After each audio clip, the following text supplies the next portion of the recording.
라스트 빅딜 함께 하시죠. 오늘 시장 안에서 주목받았던 종목들 정리해보고요. 종가 매수 OX 확인해보도록 하겠습니다. 네, 오늘은 임순재 루크투자연구소 대표, 김시은 헤르메스 스탁 팀장과 함께 하겠습니다. 어서 오십시오.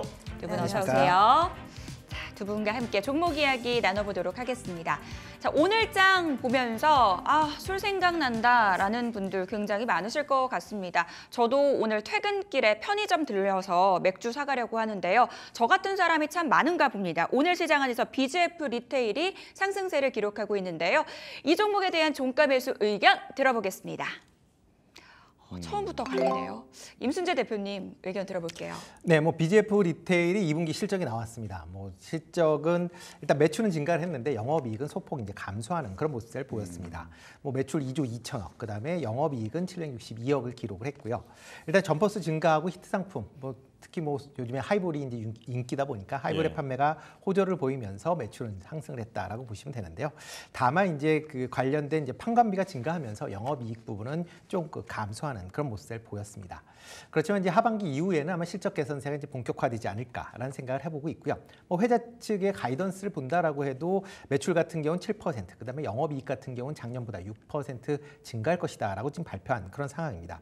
특히 3분기가 업계 이제 성수기입니다. 여름철이기 때문에 주류나 아이스크림에 대한 판매가 확대되고 있다라고 보시면 될 것 같고요. 경기가 좀 둔화된다라고 하게 되면 상대적으로 일반적인 그런 유통보다는 이런 이제 편의점을 이용하는 경우들이 좀 많기 때문에 실적 측면에서는 하반기에 좀 더 개선되는 그런 모습세가 이어지지 않을까라는 생각을 해보고 있습니다. 3분기 성수기 효과로 하반기 실적 개선 기대된다라는 부분 언급해 주셨습니다. 자, 김시은 팀장님께서는 X 주셨네요. 일단 오늘 올라가는 종목이 거의 없어요. 오늘 올라가는 종목 체크해보면 진단키트 혹은 중동 지정학적 리스크 관련 종목군들, 하이브라든지 엔터 섹터, 특히 BGF 리테일 같은 편의점 관련 종목군들이 올라오고 있는데 이들 종목의 공통점은 바닥권에서 움직이고 있다가 시장이 안 좋았을 때 수급의 빈집을 노리면서 움직였다라는 거예요. 오늘 같은 경우는 좀 물론 이제 리포트도 굉장히 많이 나왔고 그거에 따라서 실적 개선에 대한 기대감도 어느 정도 나와주고 있긴 하나 다만 지금 같은 상황에서 추가적으로 연속적으로 오르기 위해서는 더 큰 폭의 상승이 더 실적 성장에 대한 부분들이 더 담보가 되어야 할 필요가 있지 않을까. 지금의 반등은 지금 시장이 굉장히 안 좋았던 속에서 수급의 빈집을 노렸던 것이라고 판단을 하고 있어서 여기에서 내가 종가 매수를 하시기보다는 좀 더 추세적으로 움직이는지 여부도 한 번 더 체크를 해볼 필요가 있지 않을까라는 의견을 드려보도록 하겠고요. 지금 주도 섹터가 굉장히 무너지고 있는 상황 속에서 편의점이라는 그 대체제가 반짝하고 더 올라갈 수 있을지에 대해서도 살짝 물음표는 있습니다. 네네. 알겠습니다. 어쩌면 수급의 빈집 때문에 지금 수급이 잠깐 몰린 것일 수도 있다. 다시 옮겨갈 위험이 있으니까 지금은 종가 매수 안 하는 게 좋겠다. 이렇게 의견을 말씀해 주셨고요. 자, 흥하해운으로 넘어가겠습니다. 자, 중동발 이제 전국이 불안해지면서 유가가 급등하고 또 그리고 이제 해운 쪽에서도 해운주들이 관심을 받고 있는데 자, 흥하해운 두 분의 의견 들어보겠습니다. 세모인가요? 세모에서 X 사이. 그런가요? 자, 그럼 일단은 X라고 얘기를 하고, 먼저 그럼 대표님 의견도 들어볼게요. 네, 일단 흥하해운 관련돼서는 지금 중동발 리스크 때문에 이제 출렁거림이 있다라고 보여지고요. 그런 거에 대한 부분은 단기적인 트레이닝 관점으로 보실 수 있다라고 보여집니다. 그렇지만 국제 해운 운임으로 보면 그렇게 크게 지금 변동하지 않고 있다라는 거고요. 특히 이제 흥하해운 같은 경우는 대주주 지분율이 75% 가까이 됩니다. 그러니까 그만큼 대주주 지분이 많기 때문에 실질적으로 유통될 수 있는 양이 상당 부분 지금 제한적이기 때문에 이거는 테마성으로 움직이는 게 좀 더 맞다라고 보여지고요. 그런 관점에서 접근해 보시는 게 맞지 않을까 싶어서 그렇게 드렸습니다. 네, 좋습니다. 자, 그러면 김시은 팀장님은 동그라미잖아요. 자, 의견 들려주실까요? 일단 산업이라든지 이런 것과는 좀 제쳐두고 중동에 대한 지정학적 리스크는 조금 더 이어질 가능성이 높다라고 판단하고 있어서 흥하해운뿐만 아니라 관련 종목군들 정유라든지 혹은 STX 그린로직스 같은 종목군들도 역시 우리가 계속 관심 있게 바라볼 필요가 있지 않을까라는 의견을 드려보도록 할게요. 그 이유가 아무래도 이란이라는 민족에 대한 특성을 한번 생각을 하면 한 번 얻어맞으면 한 대 또 때려줘야 합니다. 지금 역시도 좀 이란이 선빵을 먼저 맞은 격이 있기 때문에 어떻게 해서든지 다시 한번 보복을 하려는 상황이라 보시면 좋을 것 같고요. 지난 4월에도 전면전에 대한 이야기는 계속해서 나왔었는데 그때 당시에 이란이 좀 미사일 300발 정도 쏘고 일단 여기까지만 할게 하면서 좀 마무리가 된 상황이었어요. 그런데 지금 같은 상황은 현재 이란도 모이고 있고 하마스도 모이고 있고 헤즈볼라도 모이고 있고 후티 반군도 함께 모여서 지금 보복에 대한 방식 혹은 규모를 논의하고 있다라고 합니다. 지난 4월과는 다르게 지금 보복에 대한 규모 자체는 조금 더 커질 것으로 보여지고 있고요. 특히 지금 미국 같은 경우에도 뭐 추가로 무기를 배치를 한다라던가 혹은 내용들이 계속 나와주고 있어서 저는 지금 주말 사이에 추가적으로 이야기는 더 나올 것으로 보여지고 있고요. 네. 아무래도 이란이 먼저 맞은 부분들이 있다 보니까 이란이 일단 여기까지 할게라는 내용이 나오기 전까지는 중동에 대한 관련 종목군들 같은 경우는 시세를 조금 더 분출할 수 있지 않을까라는 의견 드려보도록 하겠습니다. 중동발 지정학적 리스크가 좀 더 확대될 수 있기 때문에 이 종목 좀 더 바라봐도 좋겠다라는 부분들 언급해 주셨습니다. 자, 수젠텍으로 넘어가 보도록 할게요. 오늘 시장 안에서 앞서 잠깐 언급이 됐는데 진단키트 관련주가 다시 한번 튀고 있습니다. 수젠텍에 대한 의견 들어보겠습니다. 또 이번에도 관련돼요. 이런 적이 있었나 싶기도 한데 김시은 팀장님 의견부터 먼저 들어볼게요. 저희가 환상의 짝꿍이었는데 언제부터 이렇게 갈렸는지. 이게 방송 쪽으로는 더 환상의 짝꿍입니다. 네.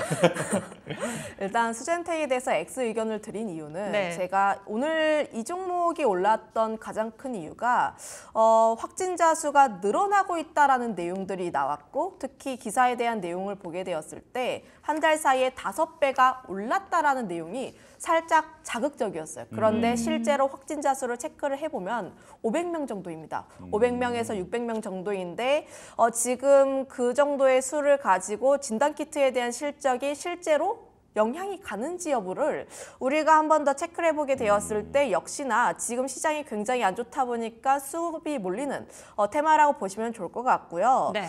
그거에 따라서 추가적으로 움직일 가능성은 있다라고 보여지고 있긴 하나 지금 수젠텍이 단기간에 굉장히 큰 폭의 상승이 나왔습니다. 저점 대비했을 때 70% 정도의 상승이 나왔고 물론 수젠텍이라는 종목이 개별적인 이슈가 나오면서 슈팅이 좀 어느 정도 나와준 부분들이 있긴 한데 지금 이 정도의 상승이 나왔을 때는 살짝은 윗꼬리도 좀 다음 거래일에 주의도 할 필요가 있지 않을까라는 의견 드려보도록 할게요.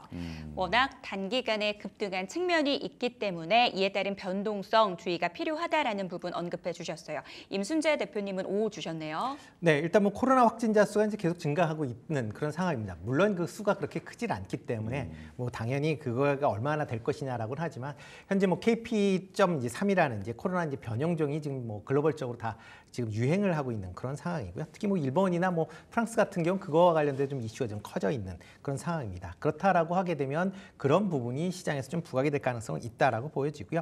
여기에 이제 요즘에 다른 소아 이제 전염병들도 확산이 되고 있습니다. 대표적으로 뭐 백일해낙, 뭐 수족구병, 뭐 마이코플라시마 페름 등 같이 이제 여러 이제 그런 이제 그 질환이 이제 확산이 되다 전염병이 확산이 되다 보니까 관련돼서 이제 이슈몰이를 할 가능성은 아직까지는 좀 더 남아 있다라고 보여지고요.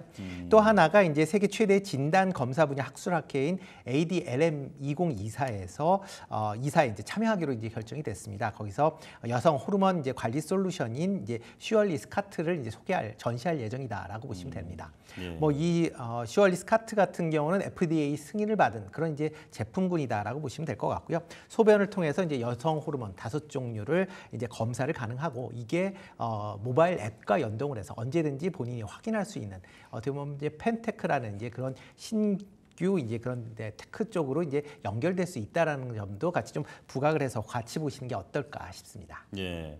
자, 의견 들어봤고요. 자, 바로 다음으로 넘어가겠습니다. SK 하이닉스 지금 오늘 분위기 정말 좋지 않습니다. 많은 분들이 이 종목 진짜 궁금해하실 것 같아요. 그러니까요. 자, 두 분 전문가의 의견은 어떻게 갈리게 될지 궁금한데요. 자, 두 분 의견 들어주세요.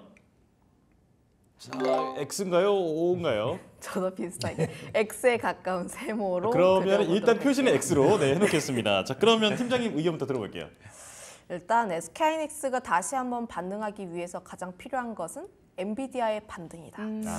그런데 지금 지난 미국장의 흐름들을 보게 되었을 때 엔비디아의 상승 추세가 꺾인 모습들 다시 한번 더 그 엔비디아가 반등을 하기 위해선 반도체라든지 혹은 뭐 캐펙스 증가라든지 혹은 컨퍼런스 콜에서의 긍정적인 내용들이 나와줘야 하는데 지금 그 기간이 굉장히 멉니다.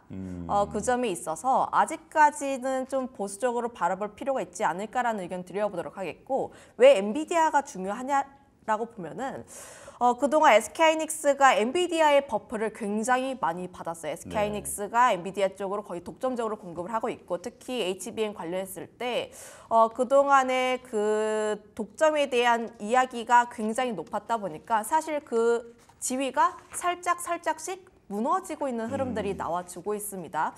반대급부로 지금 SK하이닉스가 살짝 무너지면서 삼성전자가 떠오르고 있는 모습들이 나와주고 있죠. 그 점에 따라서 현재 SK하이닉스 같은 경우에는 가격적인 메리트는 분명히 있습니다. 가격적인 메리트가 굉장히 있으나 현재 HBM 관련했을 때 매출에 대한 성장폭이 2분기보다 더 나오기 위해선 현재 공장에 대한 증설이 굉장히 빠르게 나올 필요가 있다라는 점. 거기다가 엔비디아가 다시 한번 턴을 하면서 엔비디아의 지위가 다시 한번 더 나올 필요가 있지 않을까라고 보여지고 있어서 지금 저가 매수에 대한 부분들 유효하긴 하나 추가 하락분 같은 경우도 우리가 배제는 할 수가 없기 때문에 그 저점 같은 경우를 우리가 확인을 하고 들어가도 조금 늦지 않다라고 판단하고 있어요. 예, SK하이닉스 자 이제 성장의 그 기울기에 주가가 반응하다 보니까 조금 더 기다려보는 게 어떨까라는 의견을 말씀해 주셨는데 자 대표님 의견은 어떻습니까? 네, 물론 이제 엔비디아 때문에 이제 낙폭이 이제 오늘 커진 것도 사실입니다. 그렇죠. 네. 이제 그런 낙폭이 좀 더 과다하다라고 보여지고요.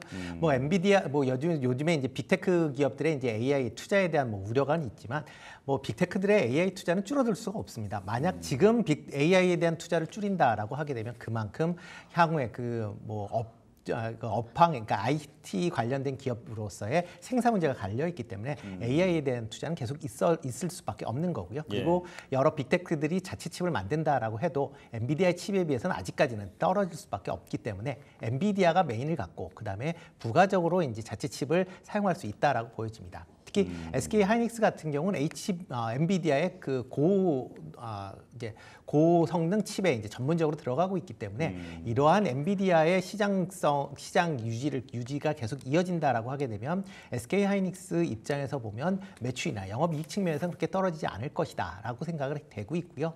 그렇기 때문에 이러한 그 급락 같은 경우에는 뭐 일단은 저가에서 단기 트레이딩 관점으로 충분히 살 수 있는 그런 가격대가 아닌가 싶습니다. 네네. 알겠습니다. 큰 그림에서 봤을 때 AI 시장의 성장성, 시장성 지속될 것이다라는 부분들 말씀 주셨고요. SK하이닉스 단기 트레이딩 관점에서 매수해봐도 좋겠다라는 부분들 말씀 주셨습니다. 자, 엘컴텍으로 넘어가 보도록 하겠습니다. 오늘 시장 안에서 상승하는 종목을 찾기가 참 쉽지 않았는데 그래도 이 종목 상승하고 있습니다. 시장이 불안하니까요. 안전 자산에 대한 선호도가 높아지면서 금값이 많이 오르고 있는 상황입니다. 이 종목 같은 경우는 금값 상승에 따른 수혜주로 분류가 되던데 이 종목에 대한 의견 들어보겠습니다. 또 엇갈렸네요. 또 갈렸네요. 자, 이번에는 임순재 대표님 의견부터 좀 들어보고 싶어요. 네, 뭐 엘컴텍 하면 뭐 대표적인 이제 금광 관련주다. 뭐 특히 이제 몽고의 이제 금광 투자 관련된 부분이 있습니다. 물론 네.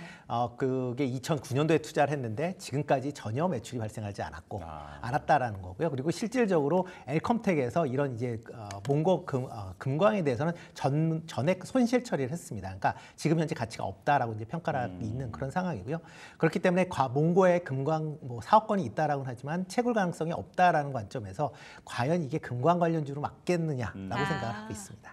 예. 과연 금광 관련주가 맞느냐라는 의문을 표시를 해주셨어요. 실제로 매출로 연결된 부분이 미미하다라는 부분들 꼬집어 주셨는데 김시은 팀장님께서는 어떻게 보시나요?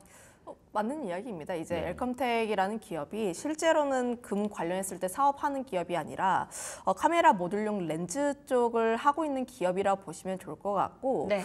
다만 이 기업이 금 관련주를 엮이어서 테마적으로 움직일 때는 이제 핸드폰 관련했을 때가 아니라 금과 함께 연동이 되었을 때 그때 다시 한번 주가의 탄력성을 보이는 경우가 많아서 현재 같은 경우에 금과 관련된 이슈에 조금 더 주목해 볼 필요가 있지 않을까라는 의견을 드려보도록 하겠고요. 금 같은 이야기를 이야기를 했을 때 지금 금 가격이 네. 굉장히 많이 올랐습니다. 그러니까요. 저 한 돌반지 번- 사다가 깜짝 놀랐어요. 한돈 가격이 45만 원이고요. 네. 지난 4월에도 높다 했는데 그때 가격도 41만 원이었어요. 금 가격이라는 게 단기간에 굉장히 가파르게 올라가는 그런 특성이 아닌데 지금 최근 들어서 상승세가 굉장히 가파르게 올라오고 있는 상황들, 중동에 대한 지정학적 리스크가 나오게 되면서 안전자산 쪽에 대한 이슈도 계속 붙을 수밖에 없을 뿐만 아니라 현재 금리 인하에 대한 이야기가 나오면서 대체 관계에 있는 금 가격 같은 경우에는 상승세가 더 붙을 수 있다라는 내용들이 나오고 있어요. 아무래도 달러에 대한 약세 흐름들이 나오게 되면 금이라든지 혹은 대체 자산 쪽에 대한 흐름들이 나와주면서 지금 이 흐름들까지도 조금 더 보게 되었을 때는 엘컴텍 쪽에 대한 상승도 함께 기대해 볼 수가 있다라고 보시면 좋을 네. 것 같습니다. 알겠습니다. 불안한 시장 안에서 금값의 추가 상승 가능성 말씀해 주셨습니다. 저희는 마감 시보 듣고 돌아오겠습니다.